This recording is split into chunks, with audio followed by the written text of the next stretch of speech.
Welcome, Melanated Married Millionaires and friends, to another amazing episode. This time we got a special guest who's about to drop some gems and help y'all secure the bag. Make sure y'all join the conversation by going to the m4show.com. Yes, ma'am. And of course, make sure y'all follow us on Instagram at The M4 Show. Queen. Should they like and subscribe or something? Most definitely. You should definitely go do that, like right now. Yes, make sure y'all like and subscribe on YouTube, Apple Podcasts, Spotify, wherever you are listening to this episode. We appreciate you. It's free, so go ahead and do it. And it is your first move on being a millionaire. Now, let's get into it. Let's do it. Let's introduce our guest for today. What is going on, beautiful people? We are live in Tulsa. Thank y'all for tapping into another episode of the Married Melanated Millionaires in the Making M4 Show. My name is Truvel, creator of Black Wall Street, the board game. Of course, I have my melanated, my beautiful, my smiling, my driving extraordinaire queen herself. Please introduce yourself. What is up, everybody? My name is Sinclair, a.k.a. the Health Nerd. Yeah. And I am tired. I'm not going to lie to you. Why are you tired, Queen? I am tired because we have had very jam-packed days here in Tulsa. And for some reason, I have not been sleeping well at all. So I'm going on like 2 days of terrible sleep and long days and different time zone. And my body's just fighting it, y'all. But we are here. Give you all the energy I got. All of it. And then I'm going to absolutely crash after this. Just knock out. But yeah, we've had a good time in Tulsa. This is our second year coming back, and we'll get into kind of like the history of Black Wall Street, history of Greenwood, Tulsa, aka Little Africa. But the theme that has been really on our mind for the whole weekend is generational wealth, legacy, Black excellence, resilience. So these are all things that we'll kind of talk very briefly about. We did a incredible live episode with the Wallace family, right? Which we'll be able to show y'all some sneak peeks later on and stuff. But we've done amazing live in person in their home not in Tulsa, in Oklahoma. Oklahoma City, right? It was just dope vibes. Shout out to their family. But we just want to give you all some highlights of the trip, why y'all should consider coming and visiting, and then just our inspiration, our major takeaways from visiting Greenwood this year. Queen, does that sound about good to you? Sounds good to me. Okay, well, without further ado, royalty, let's get into the episode. Over 50% of Black Americans are unmarried, and only 2% of Black families in America have a net worth over $1 million.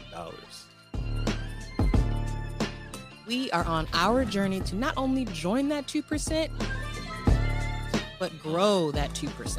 Facts. I'm Devon Truvel, creator of Black Wall Street, the board game, with my beautiful co-host. I'm Sinclair, a.k.a. the Health Nerd. And welcome to the M4 Show. The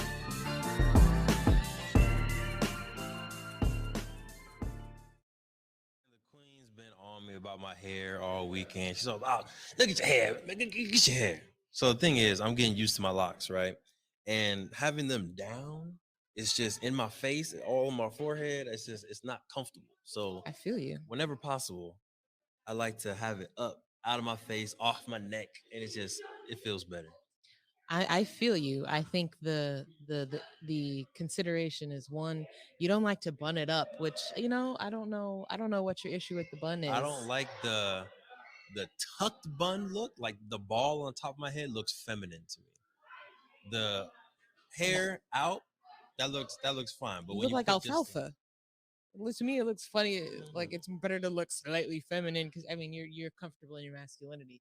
Better to just rock the bun than to be looking crazy out here. But I'd rather look crazy than have a ball on the top of my head. It doesn't look good for me. Hey, man. For me, I just feel it's my duty to let you know you look crazy. After that, you can decide what you want to do. Yes, ma'am. Yes, ma'am. I'm all good with the craziness. But wanted to give y'all a little bit of a backstory of Tulsa's Black Wall Street in case you haven't picked up Black Wall Street, the board game. In case you haven't Shame on read, you. right? First off, if you listen to the podcast, I assume you a real one. You've already tapped into the board game, so you know a little bit. But just in case someone shared this with you or you stumble upon our video, right? Tulsa's Black Wall Street was a Black-owned community in northern Tulsa. This is a community that really started building around 1898 to 1921, the first wave, community of indigenous and Africans building that community together. We have Madam CJ Walker Beauty Salon. We have Uncle Williams Steve's Dreamland Barbecue, Theater. owned by, Ooh. come on, What was the I know it's Laula. What was the John. John and Laula? John and Lila Williams. We have the Oklahoma Sun, the Tulsa Star, media companies, right? A whole bunch of attorneys and lawyers out here in Tulsa. Basically, a 40-acre, 40 square mileage community that was Black owned and Black operated. Unfortunately, in 1921, we've heard a bunch of different stories. Definitely do your own research. But unfortunately, in 1921, there was a race massacre, a bombing, and a burning of what used to be Greenwood. A lot of the history that we learned here is just because it got burned down, the people didn't even let that stop them. Right. Right. I know the Queen's going to talk about resilience in a second, but the people actually rebuilt Tulsa again just 1 year later. Literally 1 year after the massacre, they were able to build up Black Wall Street almost bigger than what it was before, from 1920 to 1940, 45. And then a wave of urban renewal came. They started building freeways. They started taking away land or purchasing land away from people. And then that's when the demise of Black Wall Street really came to a halt, unfortunately. But highly encourage anyone who loves Black history, who loves what Black wealth represents and what it looks like, come visit Greenwood. Yeah. All right, the vibe is dope. The history is dope. We'll talk about the Greenwood Rising Museum, but it's a beautiful experience. It is a little emotional, especially when you go through the museum. So it will be an emotional experience for you. But I think it's something that our children should grow up knowing and experiencing. And I think like even though it's visiting is it's a whole wave of emotions. There's positive and not so positive ones. I feel like it's somewhat disheartening to see what it is today compared to not that it's also amazing today just to see Black businesses all on one block, but it's nothing compared to what it used to be. Right. And so it's a little saddening to see that. But what I think is cool is that every time we come back, we do see that the spirit of Black Wall Street is very much still alive, right? Every time, the two times we've come, all two times, all two for times two. we've been walking down the street and just met somebody cool who just, it's always an interesting experience. You know, the first time we had board games, so a lot of people were walking like, oh, what's that? And that would be like a conversation starter. This past time, I don't remember I don't know what the guy saw that made him stop. Saw Jair with his camera. Yeah. And he was like, oh, what's going on here? We were like, oh, we're just coming through. We're visiting creator of Black Wall Street, the board game. He was like, oh, okay, well, let me spit something for you. He didn't even say it like that. There was no lead in. He just spoke. He just started speaking. He was like, oh yeah, well, and just did a full poem. Like it was amazing. There was no lead in or nothing. It was pretty cool. But he had a whole, shout out to Vic. Yes, a whole rhyme, a whole poem. I don't know what it was, spoken word. I don't know what it would be considered, but it was really dope. You could tell that he has also done his research. But yeah, it's just cool. Like people are very friendly. They'll stop you, right? They'll say what's up. Everybody's really friendly. You got the unofficial mayor of Greenwood, Terry. Everybody will stop and say, hello to him. So the vibe is very much still here, 100%. Which is really cool. And I do want you to talk about resilience in a second, but we went inside the Greenwood Rising Black Wall Street Historical Center. So it's a long title, right? But the Greenwood Center, basically, right? And it's one of the beautiful state-of-the-art museums right at the entrance, right as you come into Greenwood, right on Archer and Greenwood. It sits right there. And last year when we came, it wasn't officially open. Right. We got to sit in the dedication. We got the gospel singers were there. The pastor said the word. Phil Armstrong was able to say some words and actually open it up. But we as non-local Tulsans weren't allowed to actually go in that day. So when we came back the second time, we definitely wanted to make sure we got inside of that museum. And when you go in there, the exhibit is state of the art. So well done. Is You can very well tell that done. they put their time Yeah. and very intentional about the experience, right? And it's not like a artifactual type museum. It's like a story, It's a right? narrative It's a based. narrative where you're Yeah. going through and you're seeing what created the community, right? What the community was like, how it was built, the people that were involved. Talk about the barbershop. Oh yeah, the bar. It was supposed to be TC. TC. Oh yeah, how could I forget? Hmm. Shout out to TC. TC's barber shop. They have like a reenactment of you, if you will, of it. And so you get to sit in the barbershop chair. There's 3 chairs, and there's a hologram. And as you look forward, you can actually see people cutting your hair. There's Yeah. three guys there that are cutting their hair. I think what's cool about it is they're having conversation with each other and with the persons in the Right. people in the chair, right? About racism, about Black wealth, about all of the things that they were talking about back then. But I think part of the point of the exhibit is to show that we're still talking about a lot of the same things today. Yeah. So yeah, that was a really great exhibit to one see like, oh wow, this is a conversation that can be happening literally today, right? Take out some of the vernacular, Right. but it's literally the same conversation that can happen today. And we were talking about one of the cool things I think about that exhibit too is what the barbershop signifies. I think Yeah. in the Black community, which is that safe space, that space to talk, that space to that really communal space that it has represented in the community. 100%. So if you come to Tulsa, one of the many things that you definitely need to check out is the Greenwood Rising Historical Center. I love how it's sectioned off into like periods Mhm. of Black Wall Street. So when you first start off, there's an amazing video that you'll watch to kind of center you, and then it'll go into the people and the entrepreneurs and the Trail of Tears, right, on how people even got to Greenwood, got to Tulsa, got to Oklahoma in the first place. And then the next one, it highlights the barbershop. The next section will talk about oppression. They'll talk about just the battles and barriers that our folks had to overcome during that time. Then there is a very emotional section about the actual massacre and the bombing, told from a narrative Mm. point of view from the survivors. And then they start talking about the rebuilding of it and the resurgence of Black businesses and businesses in Greenwood again. So it's just a great section and full story. So highly encourage you to visit. Something I want to, not a big flex, but I do have to mention that we had the wonderful honor of being able to donate some funds and donate games to the Greenwood Rising Historical Center back in 2020, right? 2020, 2019, they were doing their fundraising campaign. We didn't have tons of money at the time per se, but I thought we had enough to be able to be a part of this legacy Mhm. and put some money towards the Greenwood Rising Historical Center.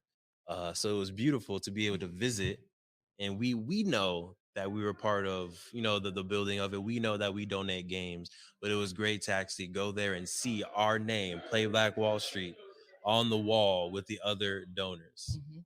That was really dope. Yeah, that was, and it took us a while to find it, but It once we did. did, it was like, it was really We exciting. made the wall. Right, really exciting. So yeah, very, very cute, dope. My name is Sinclair, and I'm a functional diagnostic nutrition practitioner who has created a program that takes a deep dive into your hormone levels and your overall metabolic health to create a highly personalized weight loss protocol that will have you lose up to 30 pounds, gain energy, and have you feeling so good that you go into the back of the closet and pull out that freakum dress. We all have one. So if you are ready to invest in the last weight loss program you will ever need, go to queen2queencoaching.com and book a discovery call to figure out which queen to queen package is right for you. Talk to you soon. I know one of your biggest takeaways from the trip, Mhm. but also the museum, is resilience. Yeah. Can you talk about what does resilience mean to you, like as far as pulling it from this experience? What does it mean, and how do you want to embed resilience into our children, into our family? Um, to me, resilience means like committing to putting in the work. And we kind of talked about this definition where we're talking about greatness maybe 2 episodes ago, but it's regardless of the outcome, right? So when things don't go your way, when things outside of your control happen, that maybe set you back, right? Set you back a couple steps, or force you to completely start over, right? Like a lot of the folks had to do with their businesses. The fact that they rebuilt meant that it's like, okay, cool, you destroyed my building, but I'm still here, right? Yeah. And my commitment to having a business, a Black owned business, and passing down this wealth is still here. So I'm going to rebuild this business to whatever it takes. Yeah. So I think that I definitely learned something from that. There was a specific part in the exhibit, and it was talking about, I was some letters that I was reading, to between two friends, one of them from Tulsa, from Greenwood, the other one from another part of the state.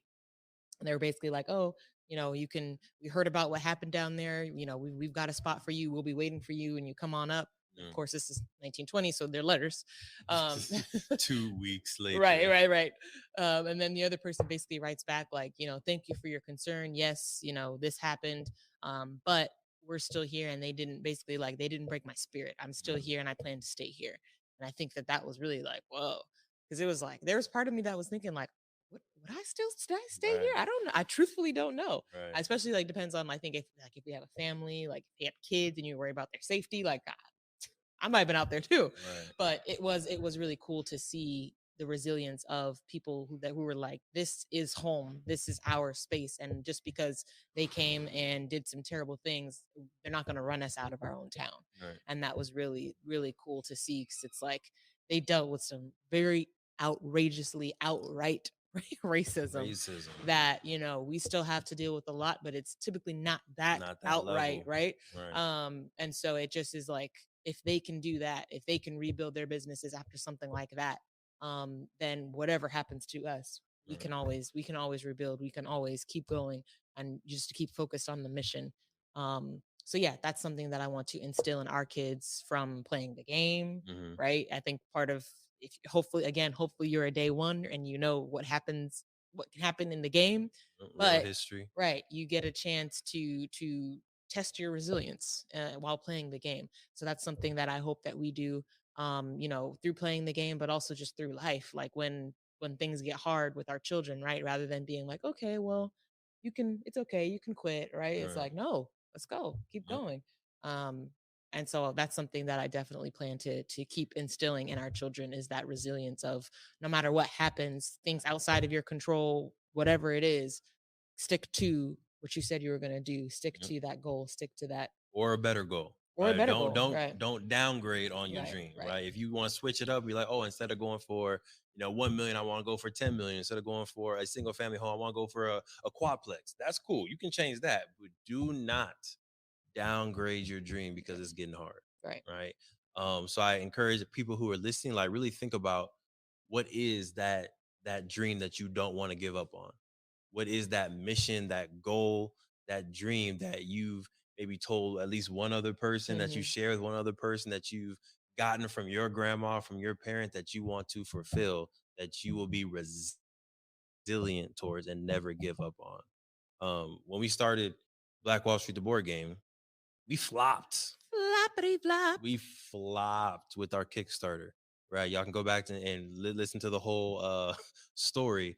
But we basically tried to raise like $25,000, only raised $4,000. If you don't raise the exact funds that you wanted, or at least the funds that you said you wanted to get, you get $0. Right? So we could have easily been like, all right, well, guess it's not a good idea. It's not a good idea. We tried. Oh, well. And then go back to our 9 to 5, go about our business. And we would have had a decent life, right? We had good jobs. So we would have been fine. But there's something in our spirit. There's something after we moped around for 2 weeks. It wasn't immediate. After I was sad for a few weeks, ate some food, watched some movies. But then there was something in our spirit that was like, no, this is too important to just give up on. Right. The people of Greenwood, the people of Black Wall Street didn't just give up when they were literally attacked. Right. When they were literally faced with violence, literally faced with racism and discrimination. They still fought. So how are you going to give up after a Kickstarter? After the internet all said you did no. was click some buttons. Right. So we put up our own money, and then now we're able to literally say that we've helped expose thousands of people to the history of Black Wall Street. And there's been children that we've talked to, families that we talked to, that have since started businesses and changed their whole mindset from just a book or a board game that we created, right? Inspired by real history and the resilience of our ancestors. So I say that to say, you don't know who your resilience will inspire. Facts. You battling yourself, or you battling your demons, or you fighting those external barriers can literally inspire someone else to do the exact same thing and change their entire life, change their entire trajectory. It's almost like if a way to think about it is like it's almost selfish of you to quit on your That's a fact. dreams. It's a selfish for you not to be selfish. Hmm. It's selfish for you not to be selfish and chase your dream. Yeah. You're thinking of Basically. yourself if you're not dreaming. Right. Because you don't know who would have benefited from you completing that goal, putting that book out, starting that podcast, literally whatever it is, right? It could be real estate, right? There are families waiting for homes and you need to sell it to them. Yeah. Whatever it is, you truthfully have no idea the effect that whatever you want to do is going to have on people if you never do it.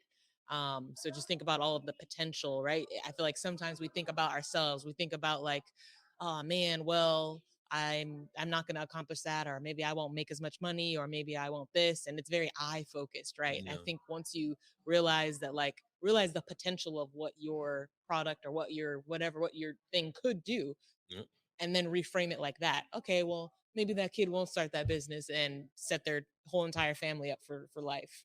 Or maybe that child will never know about Black Wall Street and will question their identity and just all of these things that you can have an effect on, that if you don't act on it, you will never make that change in this world, even if it's a small change. Right. So there's a lot of people around and they're talking loud. We're at the Hyatt Regency and there was this dope event, right? It was Tokyo, Oklahoma here. So literally, if y'all were here like yesterday, hundreds, possibly 1,000 people all dressed up in anime and different Tokyo and comic book characters. It was a whole vibe, right? For my California folks, if you're like ever gone to Comic-Con or seen Comic-Con, it was basically that in Oklahoma, right? So if you're hearing some things, seeing some things move around, the event literally just ended today, so there's a little bit of energy still lingering around, right?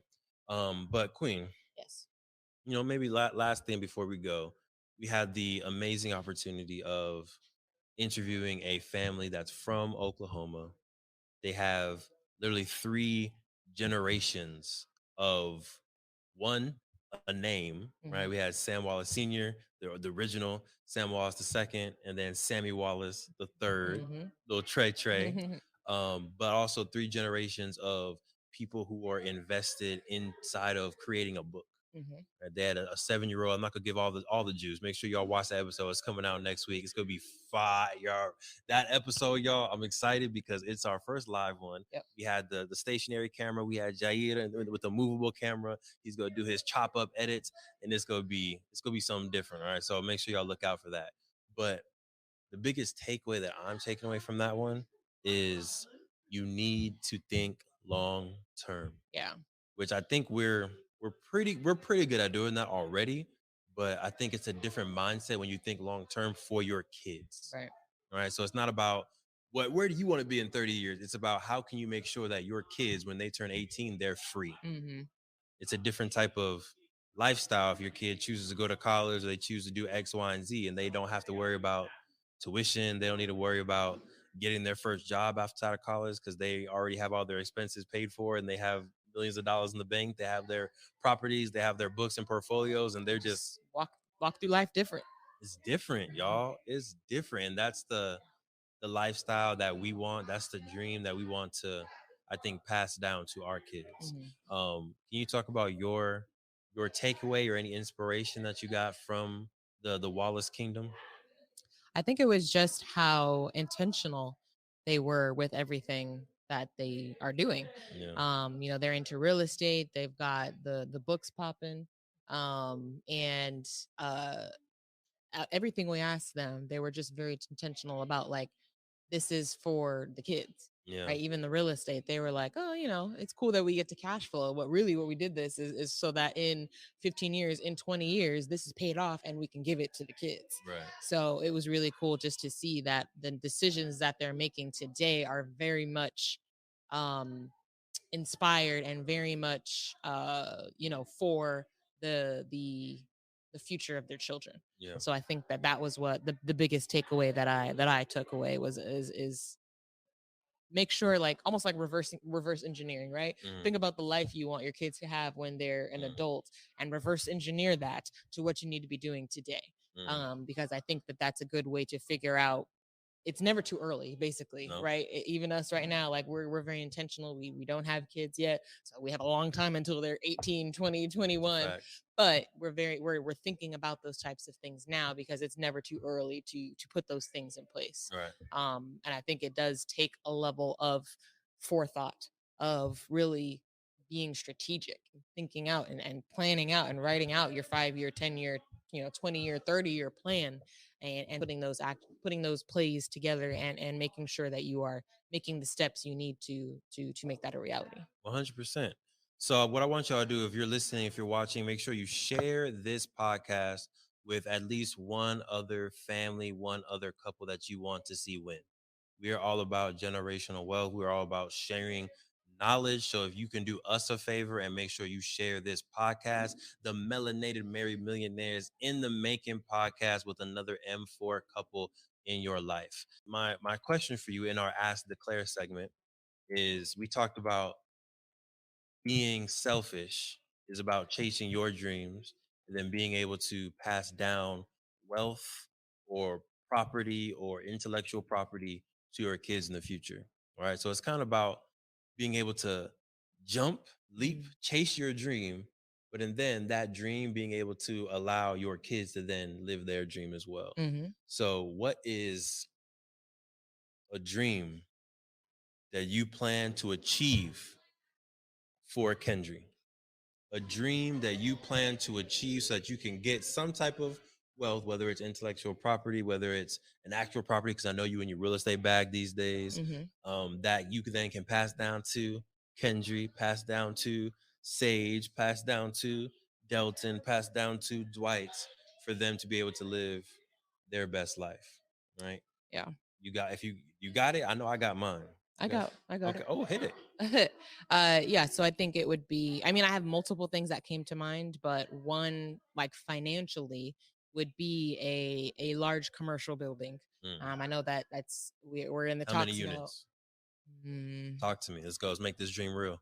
It's honestly not even about the number of units. I want it to be enough to, one, cover our basic expenses, because if they can cover our basic expenses as a married couple, then they can definitely cover a couple of our children's or one child's basic expenses, so that they can, again, start to just have a different outlook on life. You now don't have to work to support yourself on a monthly basis. That's covered. So what do you want to do with your life? What do you want to be? Who do you want to be? What legacy do you want to leave on this planet? I think you just being able, I think that's just a different question that, I think we always think about. There's a question. I actually got this from Sean Stevenson. But we all have a question that we are, like, subconsciously or consciously asking ourselves, and that's what our minds are seeking answers for at any given moment. Interesting. So it can be, who am I? It can be why is this happening to me? For him, it was why is this happening to me, and who can help me? That and switching that question to, how can I help myself, is what changed his life and made him who he is today. He made that a point in his last podcast. So I think that being able to provide enough to cover Kendry's basic expenses, she can start asking a different question in life. It's, who do I want to be? What legacy do I want to live? Rather than, like, what job am I going to get to support myself? Right. I think it's just a different question that our kids will be able to go through life trying to answer. And that will lead to a different path. Gotcha. So one commercial property per child, what you're saying? Yes.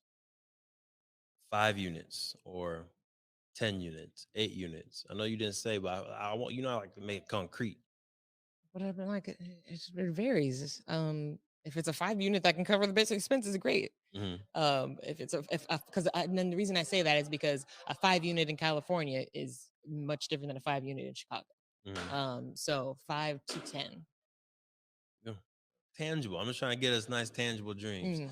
For me, I want to be able to finish a particular series that's in my head. The Queen knows the series that I'm talking about. I think it's too early for me to. It's not too early, but it's in a critical place where if I say too much about it, people can take the idea. So I'm trying to be protective of my ideas. But I've been writing it every day for at least 10 minutes. I'll just do a little writing, right? Even on the trip, I've been doing a little. Gotta get my time in, right? When I finish this series, it's gonna be a 6-book series, and then I want to transform those 6 books into movies. One that's going to change our life, because I just the vision of these movies is very high quality. I'm thinking, Harry Potter, Marvel, what's another, Lord of the Rings type of saga, right? So being able to own that intellectual property and pass that on to our kids, literally it can be one per book, right? Like Kendry, all the royalties from this book goes to you. Jerome, all the royalties from this book and movie goes to you, XYZ. I think it's gonna be a game changer. Yep. And don't even let me talk about intellectual property for toys. Don't get me started on the toy licensing. All right. But long story short, I've been kind of slow to the writing, thinking that it needs to be perfect, thinking that I got all these other projects to do, but motivating myself to say, you're writing these books for the next generation has given me a little bit of a different energy to write every single day. So I'm looking forward to finishing those books and being able to gift those to my kids so that they don't have to worry about anything. Wrapping up this episode, again, we are live from Greenwood, live in Tulsa. Highly recommend y'all to visit. We'll be giving tons of amazing content covering the next or last few days. We met with Hannah B. Johnson, an amazing author and historian. Met with, again, Terry Backus, the amazing tour guide and unofficial mayor of Greenwood. We're meeting with some other people tomorrow. So it's just been a lot of connecting, a lot of stories. So keep a lookout for some great content. That's going to be on the Play Black Wall Street YouTube channel. So if you're not already following that, make sure you tap into Play Black Wall Street. You can just go to our website, playblackwallstreet.com. Get yourself a board game and follow us on social media to see more of the highlights from Greenwood. And Queen, on your side, what's popping with Queen to Queen? How can people find you? How can people get in shape or get into that freakum dress? It's in the back of the closet. You gotta high roll. So we still have the free weight loss accountability group popping. So if you are trying to get in shape and you need some folks to help hold you accountable, right? That's one of the hardest parts of losing weight and keeping it off. So if you're looking for some more queens to help, share your goals and hold you accountable, go to queencoaching.com and sign up for the free weight loss accountability group. We host it on Telegram. We do check-ins weekly. So looking forward to having you. There it is. Do you hear that? How is it that now that we're done, y'all want to be quiet? Y'all, we was dropping gems. We was talking about it. It was so loud. I was like, no. As soon as we get to the end, it's smooth sailing. Yep. Life is like that sometimes. Sometimes when you're putting in your best faith effort, you're going through the roughest times of your life. And right? Nobody's checking for you. And no one's checking for you. It's up to you to keep getting through that rough patch so that you can get to that other side and get to that smooth sailing that's over there. All right. So keep on fighting, keep on doing your thing. I did want to give a shout out to our Riverside folks because we will be doing a hike.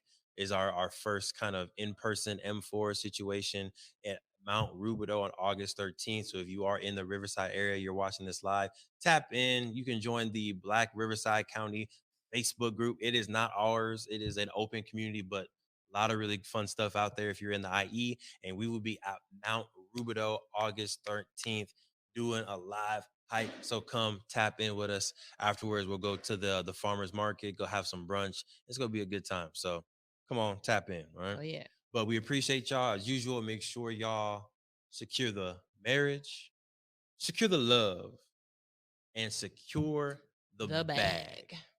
Peace. Thank you for supporting the M4 show and our mission to increase the wealth of Black families. you received any value from this episode, any value at all, any, do us a favor and give us a like and subscribe on YouTube and Apple, Spotify, anything, all of them, all of them, wherever you're listening, go ahead and like and subscribe. And after you like and subscribe, make sure you send this episode to at least one family that you really want to see win. We'll catch y'all next time. Peace.